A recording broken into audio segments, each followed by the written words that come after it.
अगर हम यहां से इसका डिस्टेंस निकालें तो डिस्टेंस फॉर्मूले से ये अंडर रूट ए स्क्वायर प्लस बी स्क्वायर आएगा। यहां से इस पॉइंट का डिस्टेंस निकालें तो ये कितना आएगा, माइनस ए माइनस 0 का स्क्वायर, तो अंडर रूट ए स्क्वायर बी स्क्वायर ही आएगा। और यहां से इसका डिस्टेंस निकालेंगे तो फिर से ये A square plus B square finally आएगा, और यहां से डिस्टेंस भी अंडर रूट ए स्क्वायर बी स्क्वायर आएगा, क्योंकि ये पॉइंट तो ओरिजिन है 0 0। इसका मतलब है फॉर एनी कॉम्प्लेक्स नंबर, कोई भी कॉम्प्लेक्स नंबर जो इस कॉम्प्लेक्स प्लेन में लाई कर रहा हो, उसकी जो मॉडुलस वैल्यू है, value always given by under root A square plus B square. ये हमको अप्लाई करना होता है जब भी हमें कहा जाए कि मॉडुलस वैल्यू निकालनी है, तो रियल पार्ट का स्क्वायर प्लस इमेजिनरी पार्ट का स्क्वायर। ये इतना कॉन्सेप्ट है मॉडुलस का।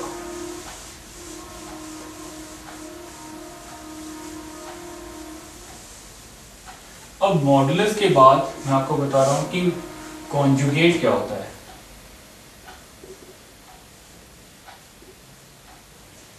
कॉन्जुगेट हम लोगों ने पढ़ा हुआ है कि 2 प्लस रूट 3 का कॉन्जुगेट 2 माइनस रूट 3 होता है।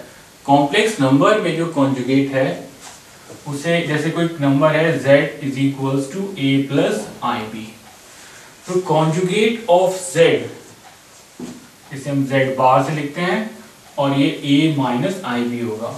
जब भी हम कॉन्जुगेट लेते हैं तो इसका जो अप्लाइड फॉर्मेट है, अप्लाई कैसे करते हैं, i से पहले जो साइन है वो चेंज कर देते हैं, क्योंकि जो कॉम्प्लेक्स नंबर का कॉन्जुगेट करेंगे तो आएगा तो एक कॉम्प्लेक्स नंबर ही, उसे a plus i b form में लिखना होगा, लेकिन उसका प्रोसीजर ये होगा कि i से पहले वाले साइन को चेंज कर देंगे और रिप्रेजेंटेशन उसके ऊपर एक बार का साइन लगा देते हैं z के ऊपर। अब यहां पर ये देखिए कि होता क्या है इसमें, कॉन्जुगेट जब आप करते हैं, जैसे आपने एक पॉइंट लिया ए बी, यहां पर एक पॉइंट था, तो a माइनस बी क्या होगा, इस पॉइंट की इमेज वो यहां पर बनेगी, यानी ये जो रियल एक्सिस है उसको मिरर मान लें, तो रियल एक्सिस के अलॉन्ग इस पॉइंट की इमेज होती है, a माइनस बी हो गया। अब अगर ये वाला पॉइंट होता, ये एक पॉइंट कॉम्प्लेक्स नंबर होता और इसका हम कॉन्जुगेट लेते तो हमें ये मिल जाता। अब यहां पर अगर कोई पॉइंट है माइनस ए कॉमा बी, उसकी मिरर इमेज इसके अलॉन्ग क्या होगी, माइनस ए माइनस बी। तो जब भी हमारे पास कॉम्प्लेक्स नंबर है z is equals to a plus i b, तो z बार क्या होगा, a माइनस आई बी। इससे एक प्रॉपर्टी और समझ आती है, z बार का बार, अगर हम कॉम्प्लेक्स नंबर जिसका हमने कॉन्जुगेट लिया है फिर से उसका कॉन्जुगेट करें तो हमें क्या मिल जाएगा, a plus i b. It means z bar z का bar is equals to z के इक्वल होता है। तो कॉन्जुगेट का कॉन्सेप्ट इतना ही है, वहां पर आप i से पहले के साइन को चेंज कर दीजिए। अब यहां पर कुछ प्रॉपर्टीज भी फॉलो हो रही हैं, वो देखिए। हम लोगों ने अभी इससे पहले क्या निकाला था, मॉडुलस। मॉडुलस क्या था, मॉड ऑफ z से रिप्रेजेंटेड है और इसकी value a square plus B square के इक्वल आती है। तो अगर हम यहां पर z और z बार का प्रोडक्ट कर दें, z बार का product means a plus i b को इंटू कर रहे हैं a माइनस आई बी के साथ, तो ये आएगा कितना, इसका इससे इंटू करेंगे तो ये a plus b, a minus b लिखा है, इसे हम लिख सकते हैं a square minus i b square. ये कितना होगा, a square i square, i square की वैल्यू कितनी होती है, -1, तो ये माइनस और वो माइनस प्लस हो जाएगा, प्लस बी स्क्वायर।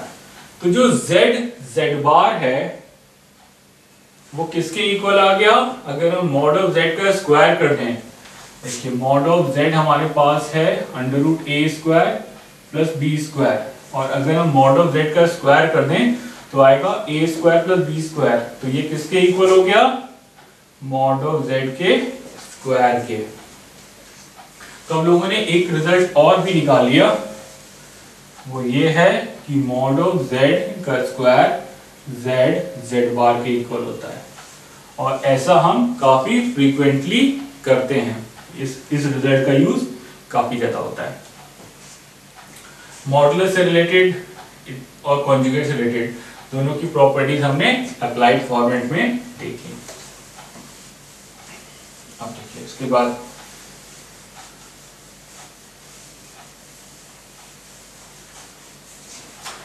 एक रिजल्ट है।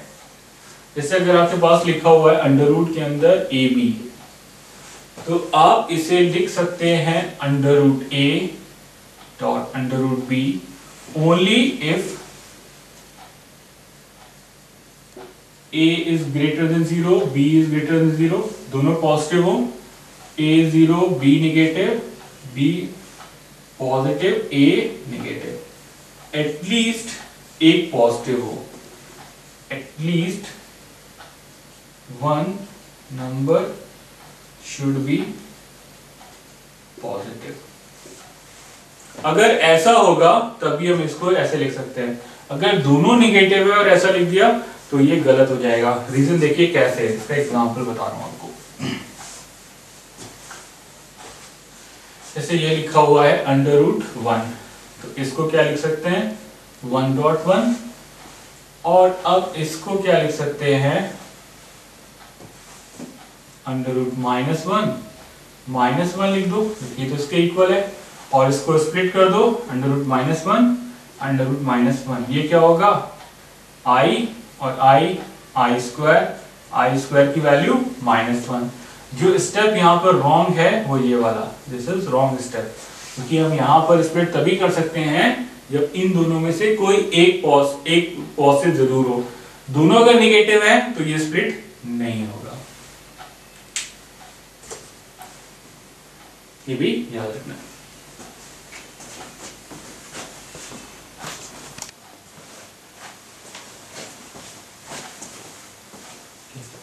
देखिए इसके बाद हम लोग शुरू कर रहे हैं properties of complex number.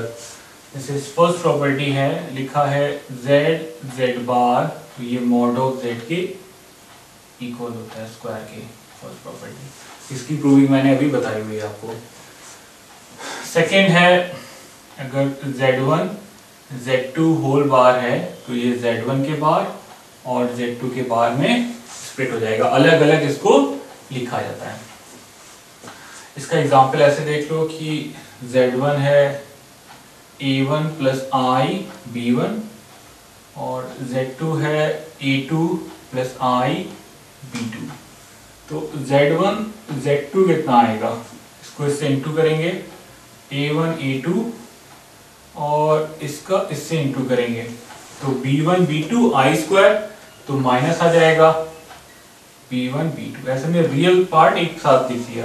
Imaginary के लिए i का मल्टीप्लिकेशन इसके साथ करेंगे तो plus i times b1 a2 और इसका इसके साथ प्लस a1 b2। जब हम z1 z2 का बार करेंगे a1 a2 minus b1 b2 और यहाँ के साइन को चेंज कर देंगे, i times b1 a2 plus a1 b2। अब हमें ये दिखाना है कि z1 का बार और z2 के बार का प्रोडक्ट इसके इक्वल है। देखिए जब z1 का बार होगा z1 बार तो आएगा a1 माइनस i b1 और z2 का बार z2 बार कितना होगा a2 माइनस i b2। इन दोनों का जब प्रोडक्ट करेंगे तो कितना आएगा, इसका इससे इंटू, तो आएगा a1 a2। अब जब इसको इससे मल्टीप्लाई करेंगे तो i डॉट i स्क्वायर हो जाएगा और ये प्लस हो गया था, अब माइनस हो जाएगा b1 b2, ये z1 बार z2 बार है।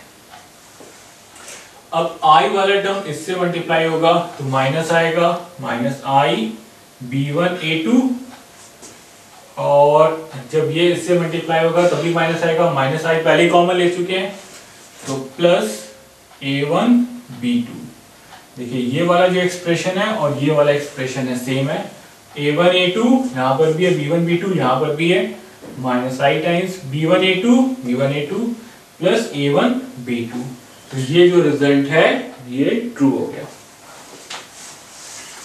सेकेंड, अब इसके बाद देखिए, ऐसे आप कोई भी दो कॉम्प्लेक्स नंबर एज्यूम करके यहाँ पर जो भी प्रॉपर्टीज मैं लिख रहा हूँ उन सभी को आप प्रूव कर सकते हैं।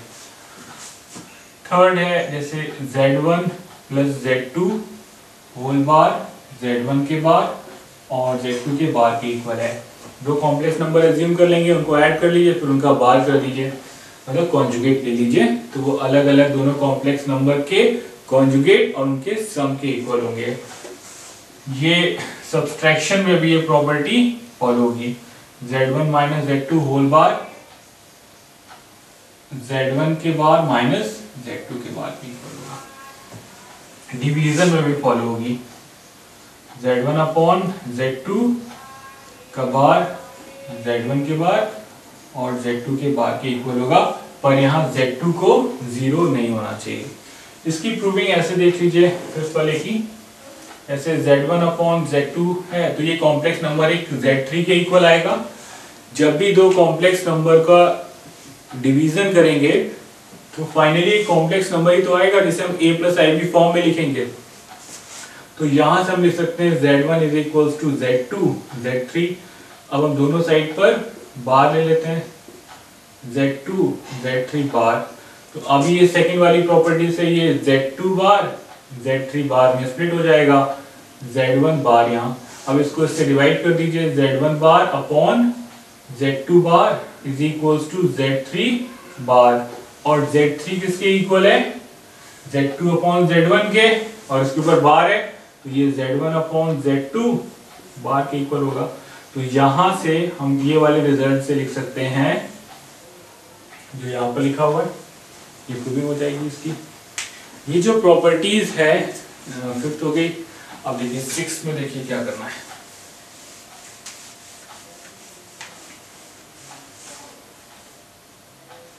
अगर Z1 अब Z2 मॉड में लिखा है तो ये mod of Z1 mod of Z2 के इक्वल होगा। हाँ, और अपॉन में लिखा है सेवेंथ, Z1 अपॉन Z2 का मॉड किसके इक्वल होगा? Z1 के मॉड Z2 के मॉड के। इसको भी इसी प्रॉपर्टी जैसे फिफ्थ को प्रूव किया था वैसे इसको प्रूव कर देंगे।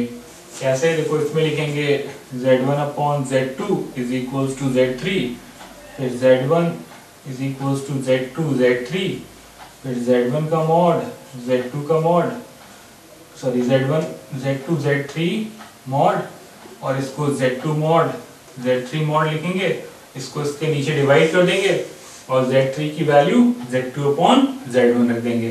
तो ये इससे 7 प्रॉपर्टी प्रूव हो जाएगी।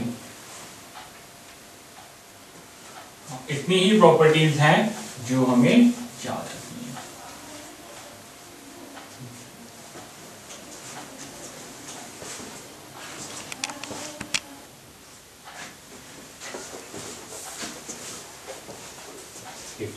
देखिए इसके बाद हम स्टार्ट कर रहे हैं एक्सरसाइज 5.1।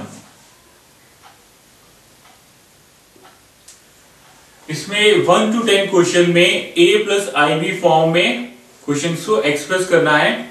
इसका मतलब है सारे क्वेश्चंस के रियल पार्ट और इमेजिनरी पार्ट को क्लियरली लिखना है। जैसे फर्स्ट क्वेश्चन है 5i एक ब्रैकेट में है माइनस 3/5i।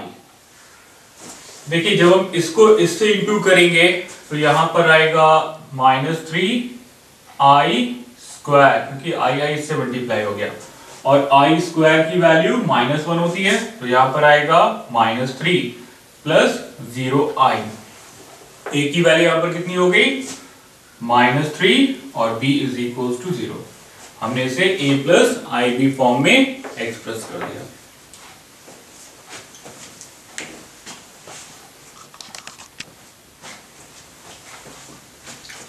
देखिए सेकंड क्वेश्चन है i की पावर 9 प्लस i की पावर 19 को a प्लस IB फॉर्म में एक्सप्रेस करना है। पहले हम यहां पर इसको रिड्यूस करेंगे, 9 को 4 से डिवाइड करेंगे, रिमाइंडर कितना आएगा? 1। तो यहां पर आ जाएगा i क्योंकि i की पावर रिमाइंडर लिखते हैं जब भी पावर मोर देन 4 हो। 19 16 और रिमाइंडर कितना आएगा 3, तो इसको लिख सकते हैं i क्यूब किसके इक्वल होगा i स्क्वायर डॉट i के, i स्क्वायर की value -1 into i minus i, तो ये एक्सप्रेशन होगा i minus i which is 0। अब अगर इसको a प्लस ib फॉर्म में लिखना है तो 0 प्लस 0i, रियल पार्ट भी इसका 0 है, इमेजिनरी पार्ट भी इसका 0 आएगा, इसको ऐसे ही लिखना होगा।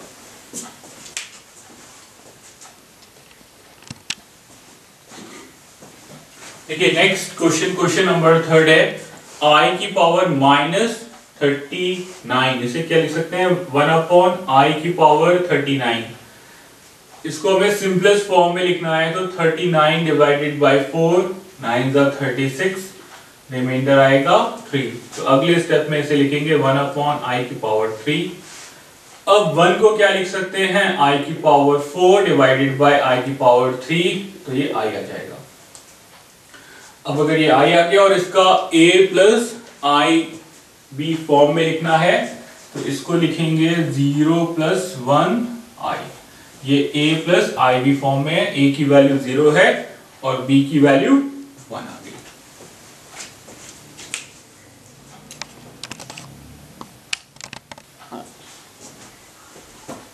नेक्स्ट क्वेश्चन है क्वेश्चन नंबर 4, इसको a plus i b form में लिखना है।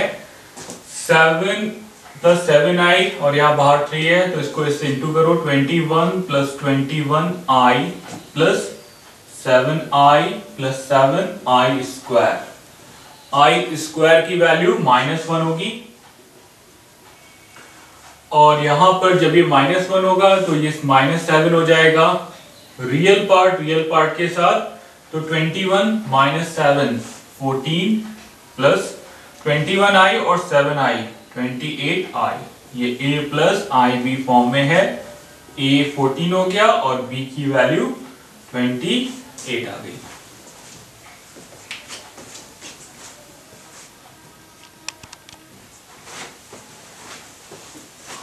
देखिए नेक्स्ट क्वेश्चन है 1 minus i bracket -1 plus 6i। अगर i यहां पहले लिखा हो 6 बाद में, उससे कोई फर्क नहीं पड़ेगा। तो इसको जब सॉल्व करेंगे तो 1 minus i plus 1 minus 6i, real part के साथ 1 प्लस 1 2 और माइनस 7i। ये a plus i b form में है, a की वैल्यू 2 है और b की वैल्यू -7।